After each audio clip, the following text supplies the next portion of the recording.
What's up, guys? Welcome back to the channel. As always, this is John, Backwoods Off-Road and Overlanding. And today we're going to put in on some of our BikerzBits haul parts today. We've already got one part installed, and I just couldn't wait. So, man.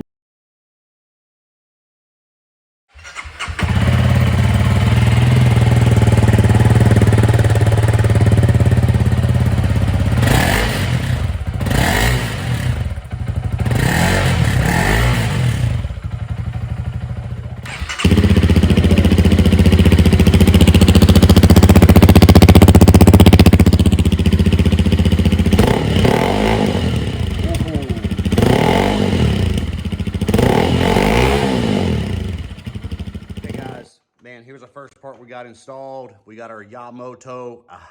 I made a video for this for you guys last night, but it was pretty flipping boring.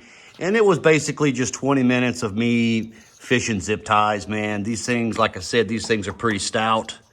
You just gotta fish them. You gotta fish your zip ties in and around. Just make sure you don't zip into your wiring harness. This side was pretty good, pretty straightforward. This was easier to put on. We had two bolts down here that we had to take out. Oh, where are they at? Okay, so we couldn't reuse our OEM. I believe these were 5mm here, hex bolts. So we had to take them out of our brake reservoir, or rear master cylinder, I'm sorry. And then they supplied us with two replacement 8mm bolts.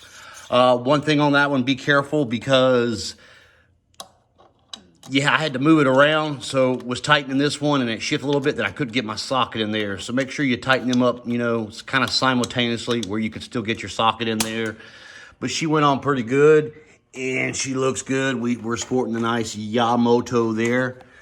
This other side was a little bit more of a pain. Let's see, I put this first zip tie on right here, guys, and I put it on the outside. I don't like the way it looks, don't look very clean. Threw one on here, and then I got a few extra ones here, and here. And what was really annoying was I wanted a cleaner look like this here. So I wanted the buckle for the zip tie in the back. And that was totally a pain in the butt. So you just gotta be careful here. So we've got a wiring harness going down to our safety switch on our kickstand. So just make sure you don't zip that in. And actually I had to, let's see if I can get in here. Where's it at? Right here. So this harness right here, I had to loosen that up a little bit so I can get my zip tie behind it. But guys, man, she turned out good.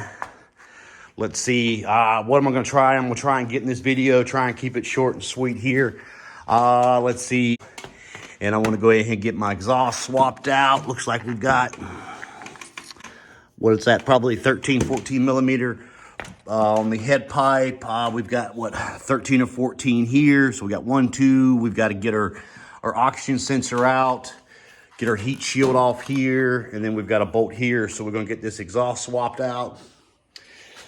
Now I know we were doing some testing here on some temperatures, but man, I drove around everywhere in town this morning, and I just couldn't find one. I just couldn't find a thermometer, infrared thermometer that went up high enough for this. So you know what? F it. I can't wait anymore. I want to get my moto-x pipe on here, and then I'm going to get it on there. And I know there's a few different versions down there at BikerzBits, and then we're going to talk about some of them changes. So I'm going to go ahead and get this pipe off, and we'll get her on. See you guys in a minute. All right, guys, before we get started here, man, I've actually already got started. These actually turned out to be 12mm bolts. So, man, I've got my glasses, not my contacts, so can't see that good. The rear plate here, man, had a 5mm hex bolt, and it slid forward. So be careful when you're popping that off in case you want to resell it or reuse it later down the road. But let's go ahead and do a sound check here. And we need to put her in neutral. Let's get her in neutral.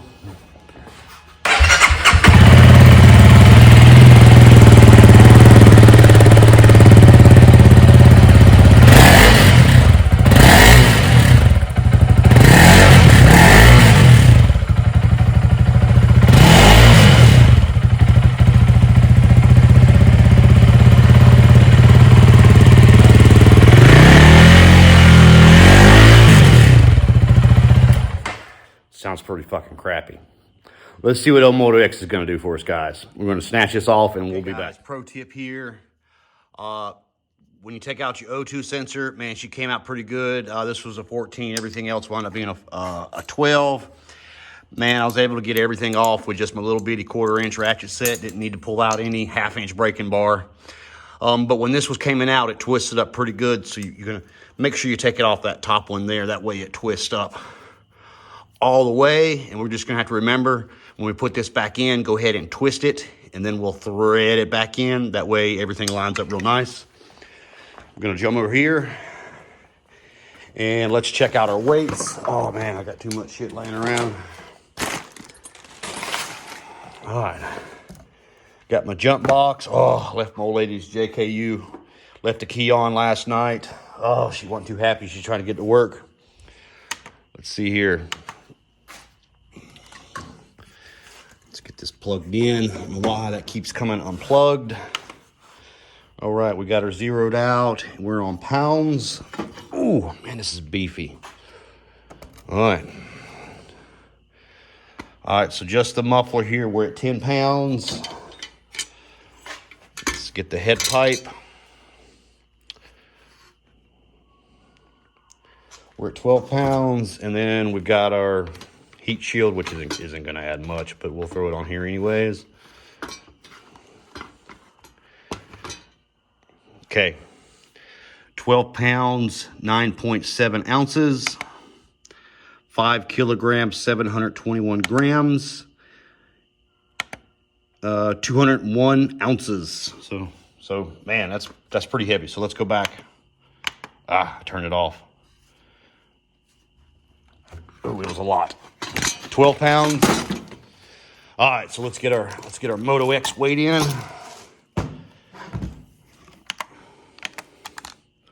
Got her zeroed out. Already, wow. Already it's so much lighter. Get our head pipe.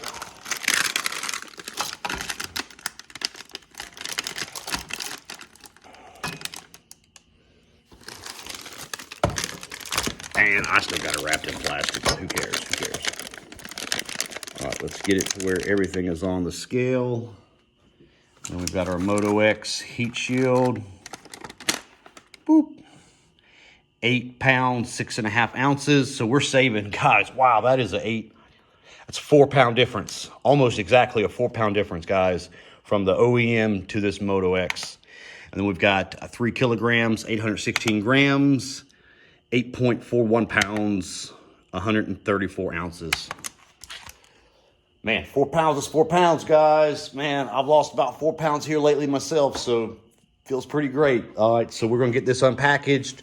We're gonna get it on the bike. Like I said, everything I've used, 5 millimeter hex, 12 millimeter socket wrench. Twist this guy up right here.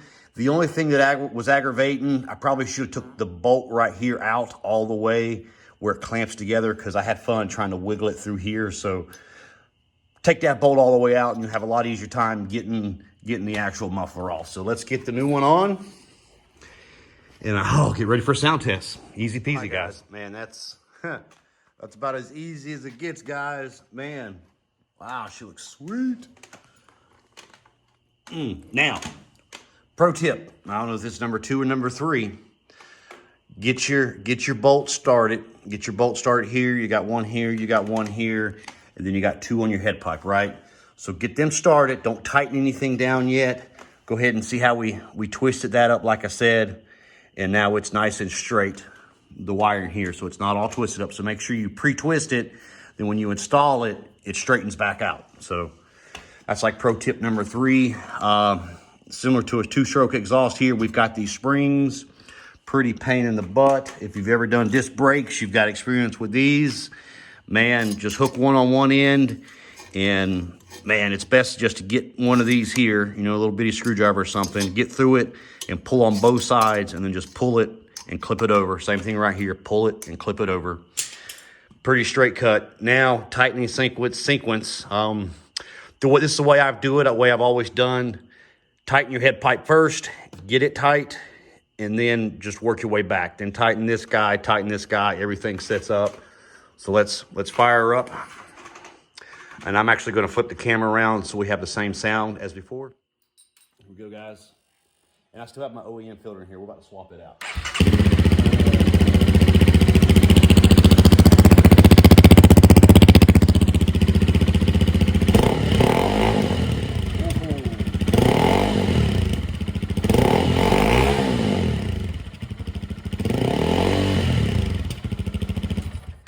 Guys, whoa. Sounds like a freaking dirt bike now. Man, that stock exhaust, guys, was just, man, it just made it sound like a freaking scooter. All right, cool. So we've got that installed. I'm gonna throw my DNA filter in here, and then we'll do another sound check, guys. So be right back. All right, we got our OEM filter swapped out with our DNA filter right now, and my ECU is gonna be like, what the fuck is going on? Let's see what she does, guys.